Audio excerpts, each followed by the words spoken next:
আসসালামু আলাইকুম, সবাই কেমন আছেন? যে যেখান থেকে দেখছেন আশা করি সবাই ভালো আছেন আর আমিও ভালো আছি। অনেক দিন থেকেই ভিডিও করতে পারতেছিলাম না, ভিডিও করলেও ভয়েস দিতে পারতেছিলাম না। অনেক বেশি ঠান্ডা লাগার কারণে আমার কণ্ঠটা বসে গেছে। কণ্ঠটা আমি নিজেই চিনতে পারতেছি না যেটা আমি। তো আজকে ভাবলাম গাছ থেকে নিজেদের লাগানো গাছ আসলে একটা হোক দুইটা হোক নিজেরা যদি গাছ লাগাই সেই গাছে যদি ফল হয় তাহলে কিন্তু অনেক মনটা আনন্দে ভরে যায় আর অনেক খুশি লাগে।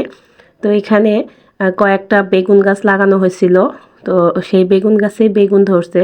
তো ভাবলাম যে এই বেগুনগুলো আজকে পেড়ে নেই।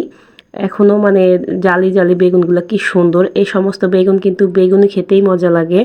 তো ভাবলাম কয়েকটা বেগুন যেহেতু হয়েছে তো একবার যদি রান্না করি তাহলে হয়ে যায়।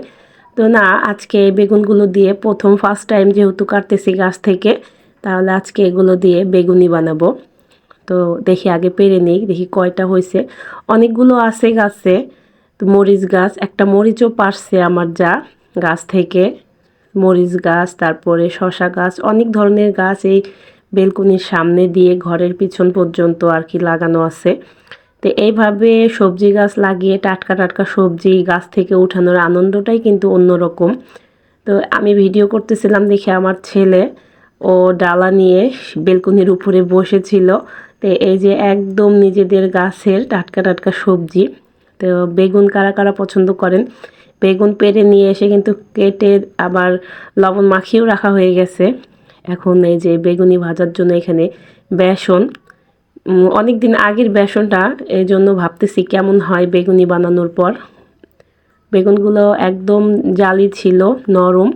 তো এখন এই বেসন দিয়ে বেগুনিটা ভেজে নেব। আমি বেগুনি ভাজলে অনেক বেশি ফোলে, কিন্তু আজকে কেন জানি বেগুনিগুলো এতটা ফোলে নেই।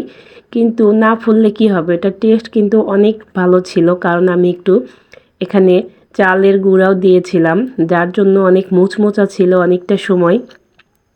যেমনই হোক, নিজের গাছের বেগুন নিজেদের গাছের সবজি দিয়ে যে এইভাবে বানিয়ে খাচ্ছি, এটাই কিন্তু অনেক বড় ব্যাপার। অনেকে আছে বাজার থেকে কিনে নিয়ে আসে, আমরাও কিনে নিয়ে আসি বাজার থেকে, কিন্তু এইগুলো হচ্ছে একদম খাঁটি ফরমালিন ছাড়া। আমার শ্বশুর আব্বাজানে লাগাইছে, সেই গাছ থেকে বেগুন ফার্স্ট টাইম উঠিয়েছি। আর এইটার ভিডিও করলাম, আপনাদের সাথে শেয়ারও করলাম। বেগুনিগুলো কিন্তু ফোলেনি। অনেকে অনেক কমেন্ট করতে পারেন যে আপু আপনার বেগুনিগুলো কিন্তু ফোলেনি, কিন্তু যদি না ফলছে ঠিক আছে, কিন্তু খুব বেশি টেস্ট হয়েছে।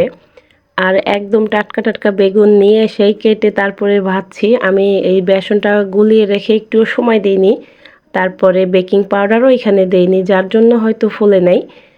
চালের গুঁড়াটা দিছি পর অনেক মুচমোচা ছিল, অনেকটা